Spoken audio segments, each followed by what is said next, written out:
We're going to begin our unit on energy transformation by looking at the overview of two processes called photosynthesis and cellular respiration. Both of these occur in organelles that you are familiar with, the chloroplasts and the mitochondria. These two organelles are very similar in that they both have they are both a double membrane bound organelle. They both have the ability to have the surface area increased by this inner membrane called the thylakoid membranes in the chloroplast and the cristae within the mitochondria. This helps to increase the surface area so that many reactions can occur simultaneously. They're also similar in terms of their protein synthesis in that their ribosomes are that which look very similar to that of bacteria, and these two organelles also have their own DNA, and so therefore they can literally replicate on their own, independent of the eukaryotic cell in which they belong to. Some of the things that we look at in terms of the overview, we know that in terms of photosynthesis, light energy is going to be responsible for starting the reaction of photosynthesis. And in that process, the chloroplasts are able to produce high energy chemicals. The energy that's high energy is contained within the covalent bonds of the hydrocarbons that are produced by photosynthesis. It's when these bonds are broken that the energy is released. The mitochondria is the organelle that is responsible for being able to take the molecules such as carbohydrates, proteins, and lipids and break these molecules into a usable form called ATP that the cells recognize and can do cellular work. In the process, the mitochondria also can produce two low energy molecules of carbon dioxide and water. It's fortunate that the chloroplast is able to take these molecules with the sun's energy and start the cycle again. So remember that in terms of heterotrophs and autotrophs contain both of these organelles. So autotrophs not only can make their own energy, but they can also produce their own ATP.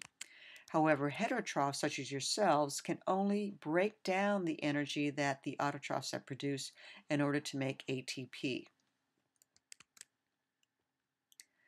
Photosynthesis begins with the leaves, and the leaves are the primary structure of the plant that is going to be responsible for taking carbon dioxide from the atmosphere, water into its roots, and by capillary action, remember that water can travel through the xylem in order to get to every cell within the leaf, and in the process, oxygen gas is going to be released as a waste product. The two main steps of photosynthesis, one is called the light-dependent reaction, and that is going to occur at the thylakoid membrane level, and the other would be the light-independent reaction, which will occur in the stoma of the chloroplast, in the stroma. The general structure of the chloroplast. Here's a double membrane. And in terms of here, these stacks of grana are going to contain thylakoid membranes, and these are what will occur in terms of increasing the surface area. The thylakoid membrane, remember, as I said, is going to be responsible for carrying out what we call the light-dependent reaction. And the stroma, which is a fluid very similar to that of the cytoplasm, that stroma will contain the enzymes which will be able to produce carbohydrates and other organic compounds. Light is going to be significant with respect to the chloroplast and photosynthesis. Chlorophyll B and chlorophyll A both absorb light but at different wavelengths. Chlorophyll B will take the lower wavelengths. Chlorophyll A is going to take the higher wavelengths. The carotenoids are going to be absorbing somewhere in this area here. But you're going to notice one thing in this area here, that the wavelength right here, not much light is going to be absorbed at all. This light is actually being reflected by the plant. And that is one of the reasons why we see that the leaves are green. Notice that this green light that is reflected shows leaves to be green. All other light is going to be absorbed either by the main pigments of chlorophyll A and B or by some of their accessory pigments.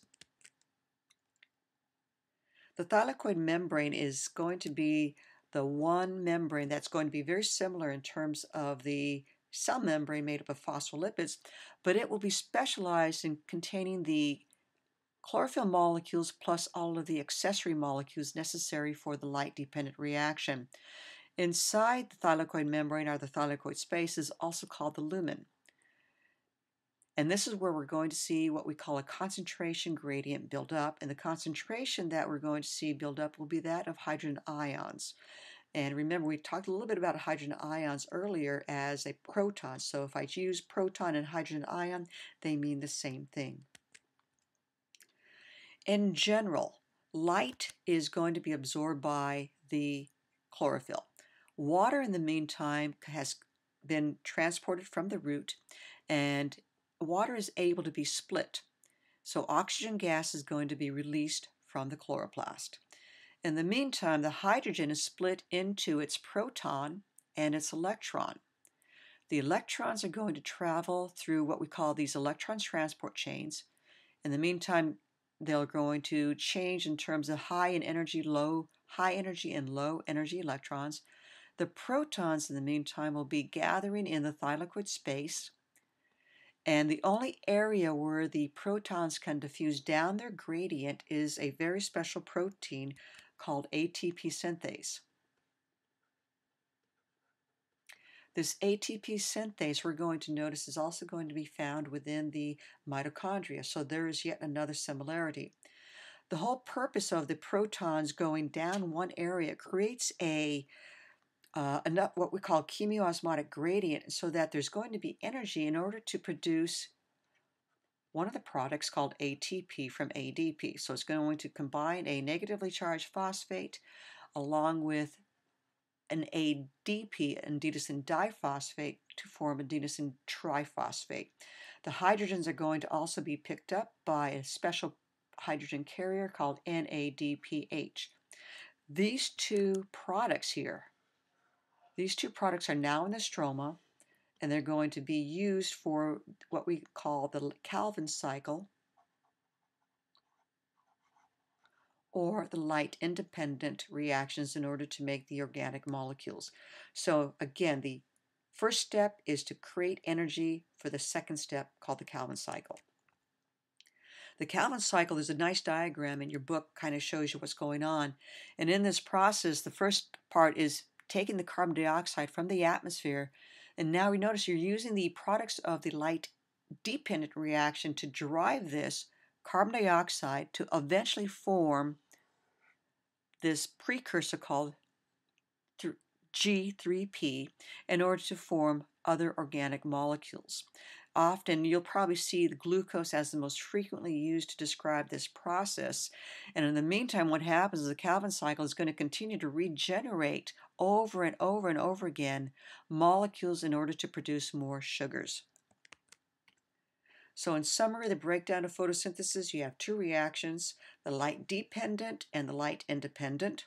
One reaction is going to form the ATP in the NADPH, which will then provide energy for the second reaction so that you can make sugar or other organic molecules.